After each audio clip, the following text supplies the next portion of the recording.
That's a beauty. All the old guys are out with They're with their cruising with their today. It's a cool beautiful cars. day. Yeah, what is it? It's 80 It's degrees right nice. now? It's nice. No, 73. Yeah, you can't beat that. No. The reason, so say why you wanted to do this.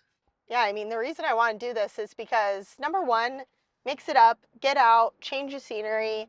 And I think that like our best conversations are when we're just conversating, like when we're chatting. You know what I mean? I think around the office, like today, we were just talking about stable coins and CBDCs, and a conversation like that that's authentically just chatting about what's going on. I don't know. I love those conversations. I get a lot out of those. And I think other people would too. The first question, and it's one we see all the time, is when is the reset going to happen and what is going to be the catalyst? What's the trigger?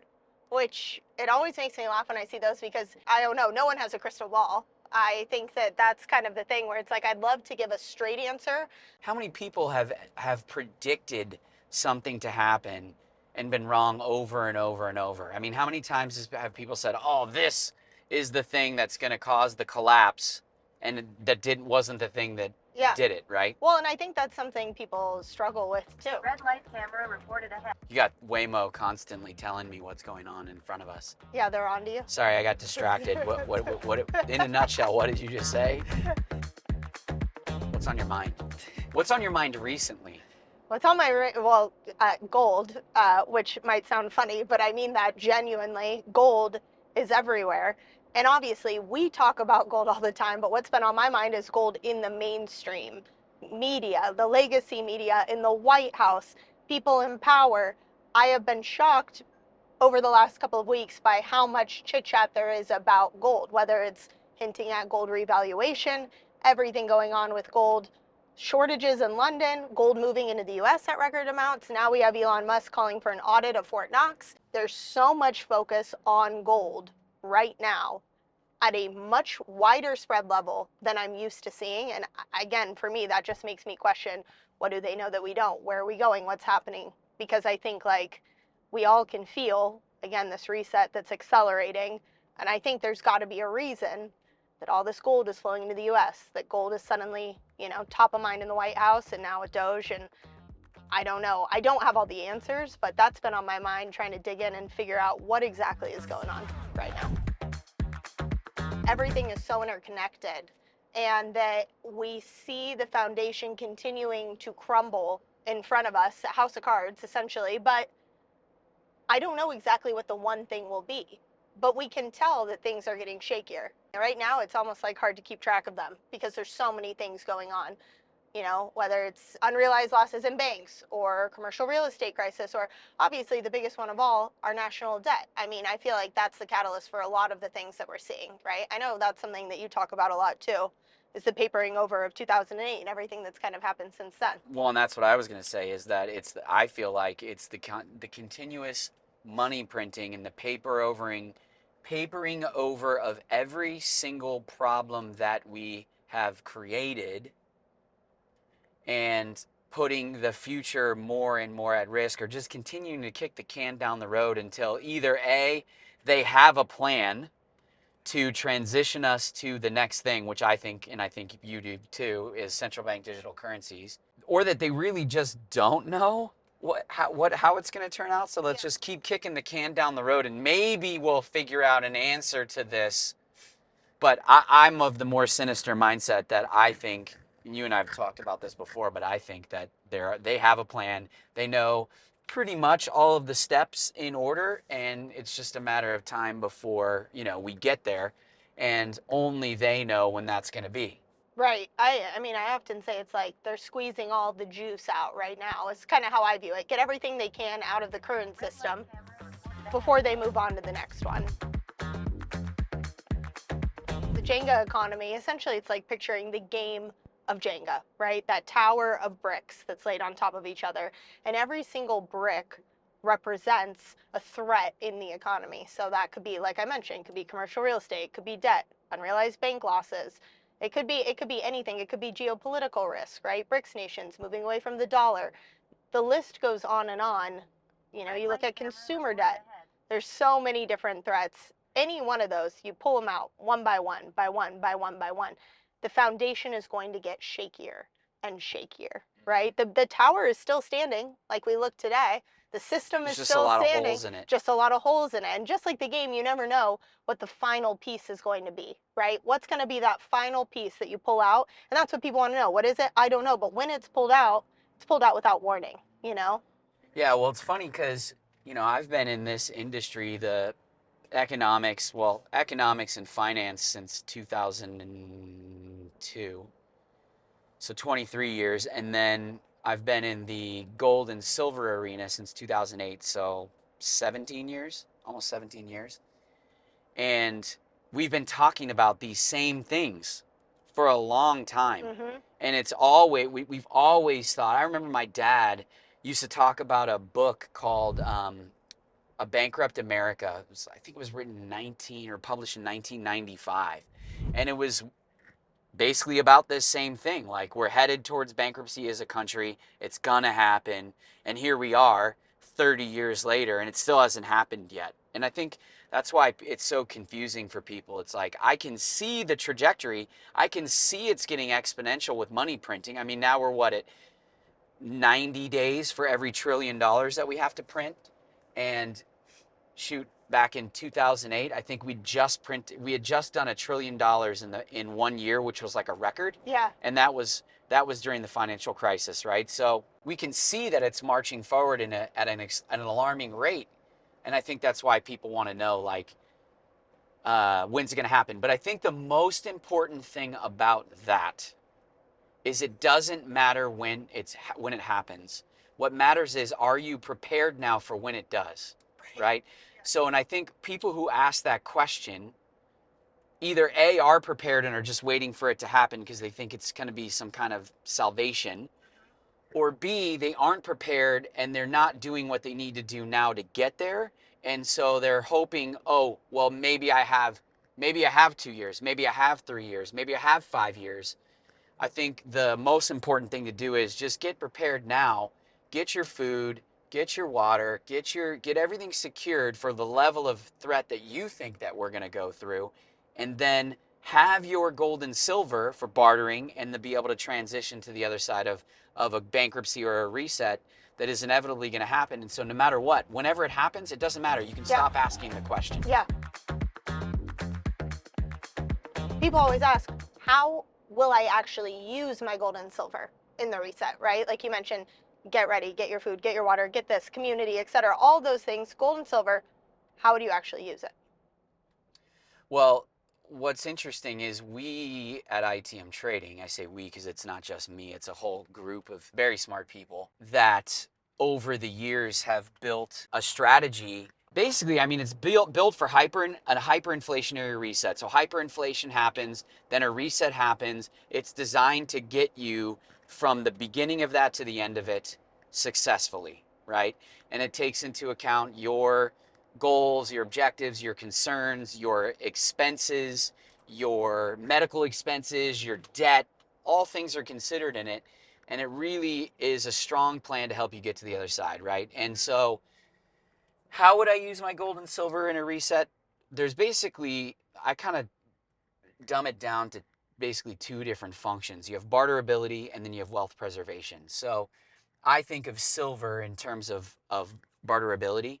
And so if I'm worried about a total collapse here in the United States, I'm going to buy products in silver that are easily recognizable by people who live here. So I'm thinking silver eagles, because American silver eagles, and my favorite is junk silver. So dimes and quarters minted prior to 1965, because they're small. So like if gold goes to gold will go to its fundamental value. So in hyperinflation and a reset, gold will go many times higher than where it is. So currently, under what gold should be valued at based upon its money function, is somewhere around $12,000 to $13,000 an ounce.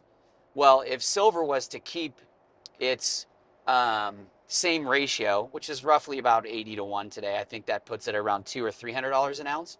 Well, it's much easier to barter with. If you had a 1 ounce silver eagle that's worth $200 or $300, or a dime, which is worth $30, or a quarter that's worth roughly $75, it's certainly easier to barter with that, right? Than it is a 1 ounce gold coin that has $12,000 with a buying power. Right. Or even a 10th ounce gold coin that has, $1,200 or $1,300 an ounce of buying power.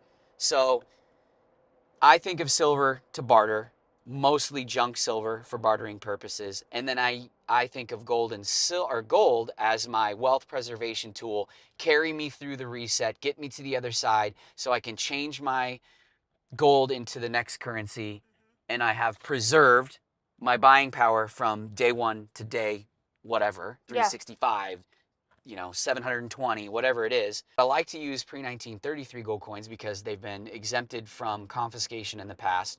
And with premiums as low as they are, and Edgar can put up that video that we did on premiums so people can really understand how premiums work.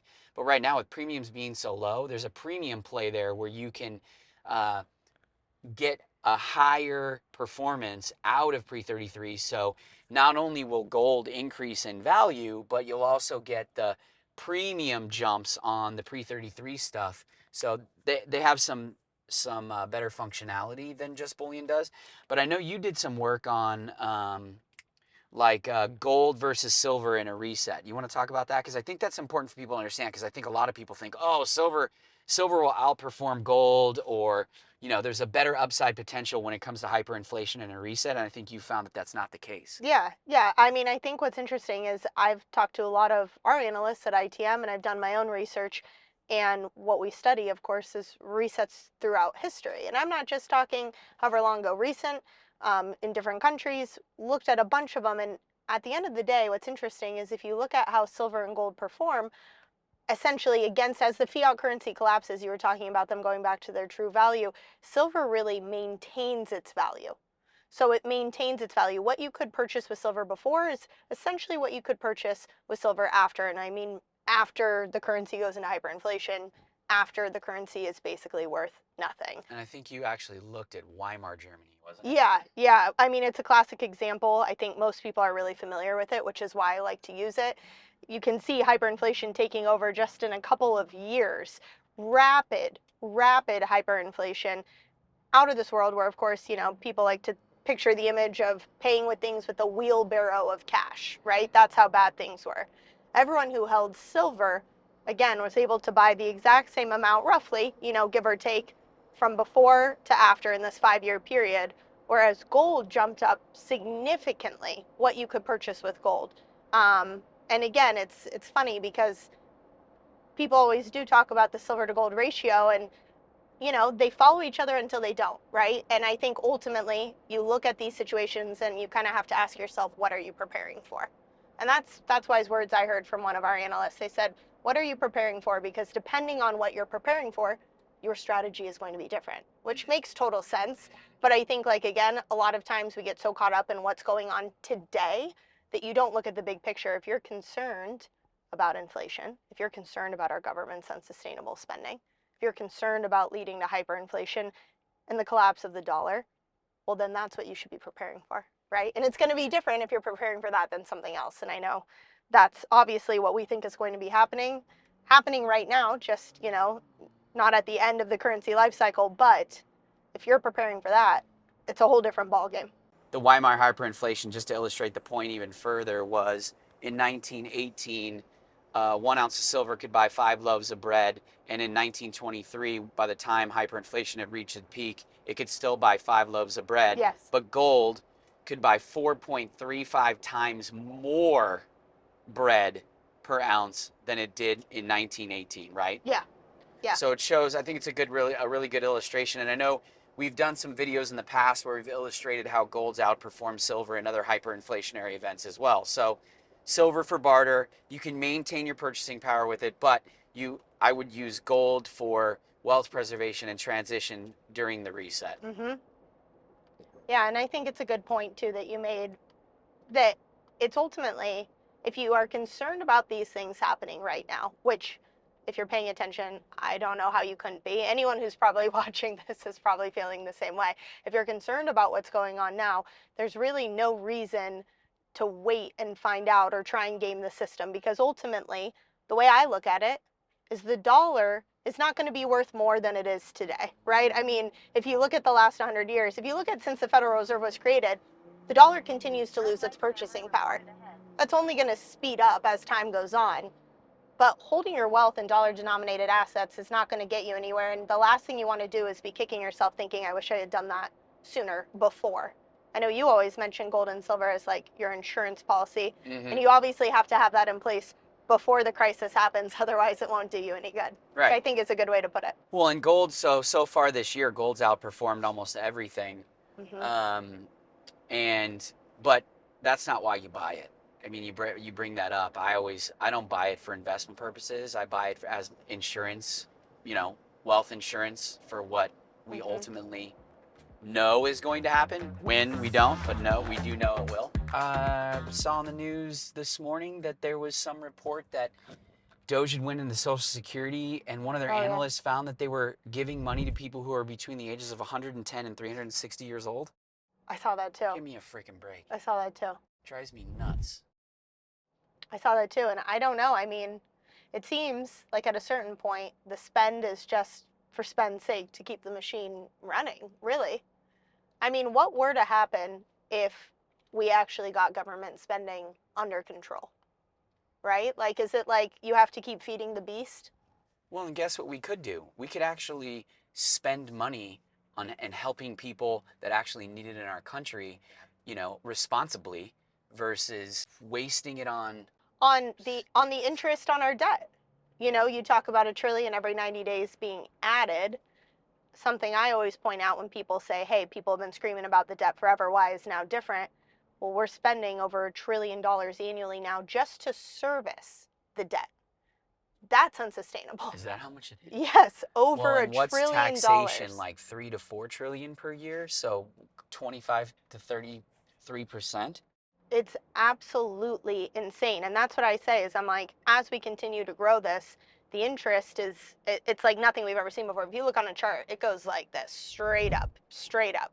Anyone who's had problems, maybe in their youth or maybe now with credit card debt can understand that, right? Like you start making those minimum payments and it just snowballs out of control.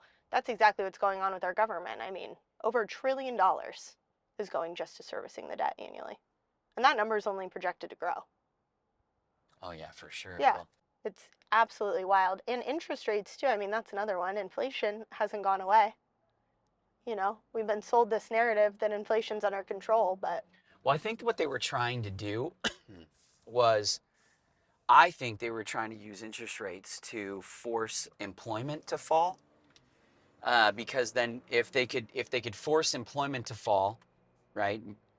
Less people, if then the economy starts to feel a little bit scarier, people start tightening their bootstraps, people are spending less money in the economy, and I think that that's what they were ultimately trying to do, was force labor to decrease so that they could decrease the amount of spending that was happening. But it didn't work.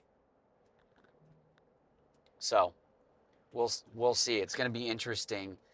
The next 10 months, I think, are really going to be interesting. well, it feels like we've lived 10 lives in the last two. I mean, things are happening so fast.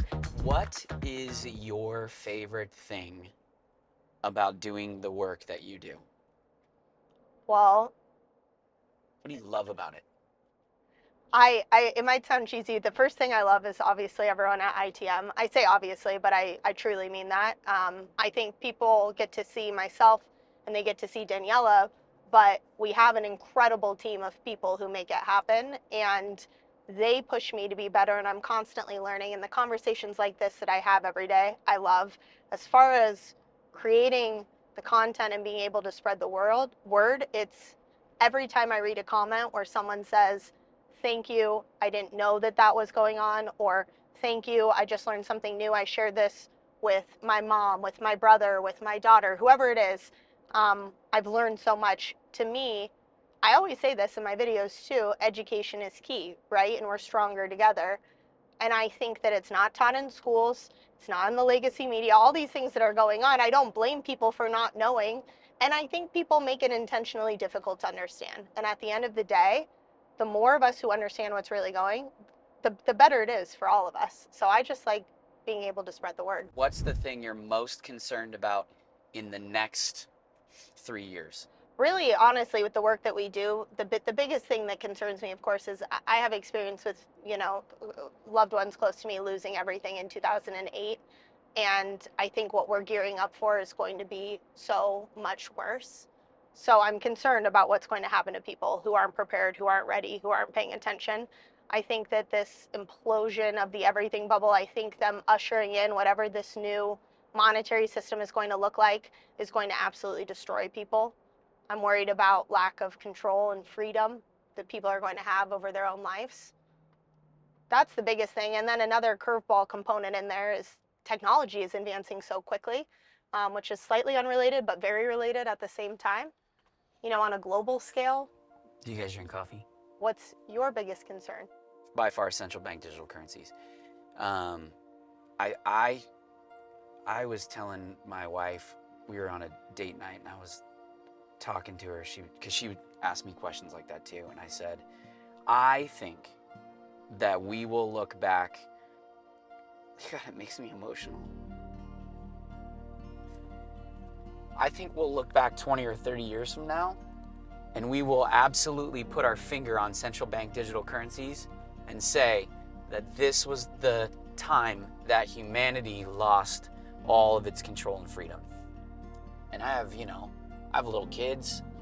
I hope that they're gonna go in, they're gonna shake it up, they're gonna find things, we're gonna make actual changes, stuff that's good for people's health, stuff that's good for the population. Maybe we get spending under control and we don't spend wastefully, and we can actually take care of people that need to be taken care of in a way that's sustainable for the country, right? And lift everybody up together. Would be a phenomenal place to live, place where we don't have to actually be scared about the future, because we know that we're all in it together and that we're going to work together to solve the problems. I love that. Let's go get some coffee. All right.